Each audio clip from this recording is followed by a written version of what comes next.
So, this is all about exploring who am I? Or who are we as people?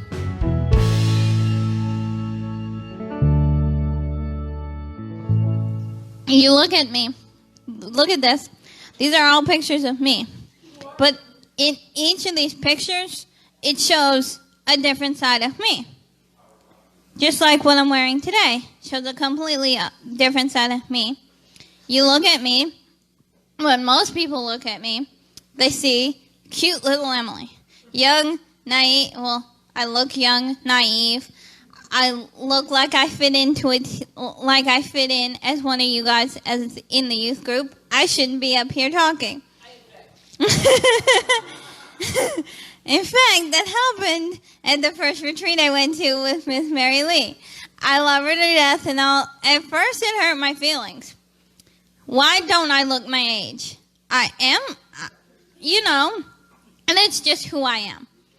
As I get older, it became less and less of an issue, and it becomes more of a compliment because, hey, I just turned 32, and I'm glad I don't entirely look it.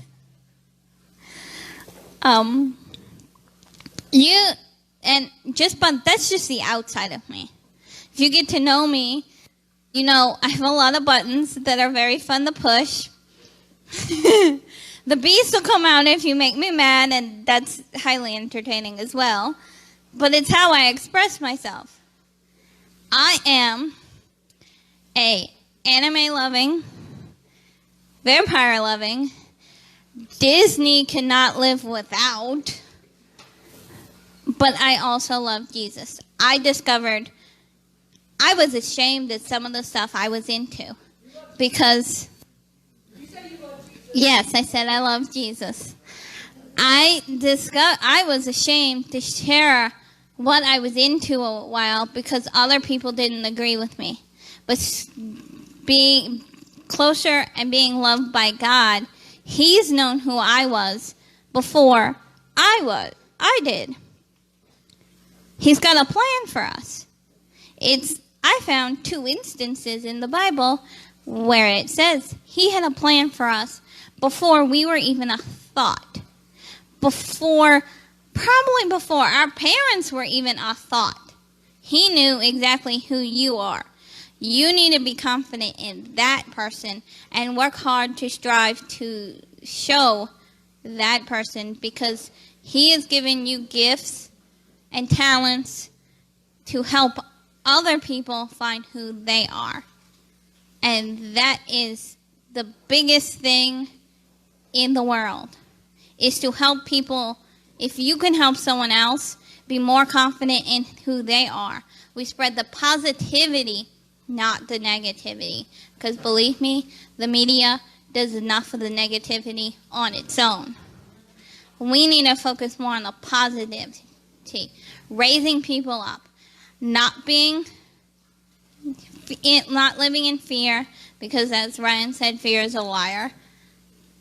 Focus on the positives and what we can contribute to the world to make everybody feel better.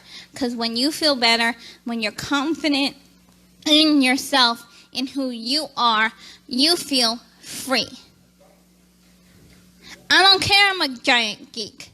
I don't care that I am childish and love the Pooh Bear plushie backpack I got for my birthday. I don't care that I'm 32 years old and got a Pooh Bear plush backpack purse for my birthday. That is who I am. That is who I love to be, and I want to spread my childlike wonder to everybody, because God says we're supposed to be childlike.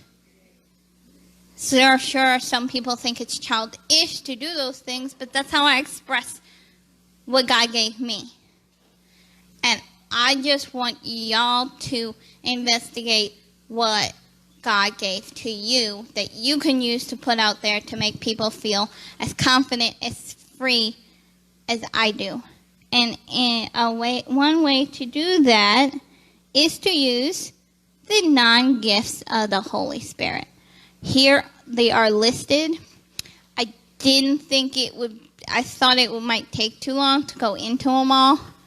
And that probably would be a good subject for another night. But I do have a website I found that describes what each of them are very well.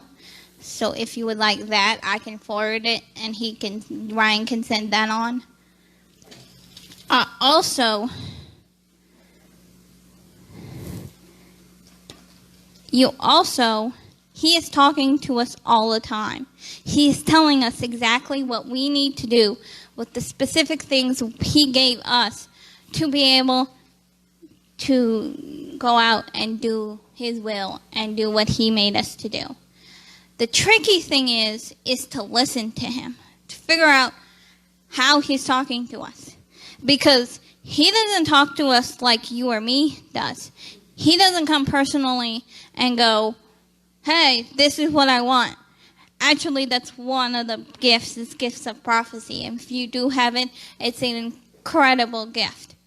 But not everybody has that. And so not all the time, and practically most of the time, he's going to talk to you through other people. You have to be aware that that's not the person you're talking, that that's God giving you the answer to the question you've been asking for. Sometimes it can hit you like a ton of bricks. Like I've had an experience like that. Sometimes it can be just simply subtle, where you'll notice more than one person mentioning the same thing over and over and over again.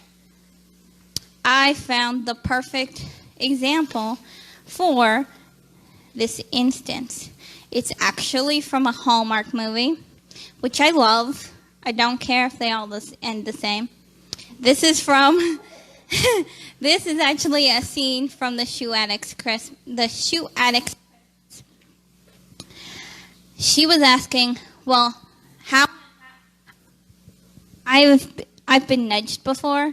I'm going off the wrong track. Well, how haven't I noticed? This is the story the guardian angel There was a great Christmas Eve blizzard, and a man was trapped in the rising snow and prayed to God to save him. Along came a sleigh driven by a jolly fellow who offered him a ride to safety. The man declined, saying that he had faith that God would save him. A while later, the driver of the sleigh came back and offered the man a ride again, but he refused.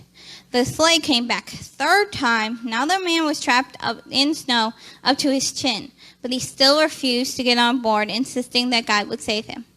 Well, do you know what happened? Sadly, he passed away. So the man is welcomed into heaven, and he says to God, God, I had faith in you that you would save me. Why didn't you save me? God goes, what are you talking about? I sent the sleigh around 3 times. So, to sum up, this God, he was praying to God to save him. God sent the guy with the sleigh around 3 times. But the guy in the snow didn't recognize that that was God sending the sleigh to save him. So he just kept on waiting and waiting and waiting for God.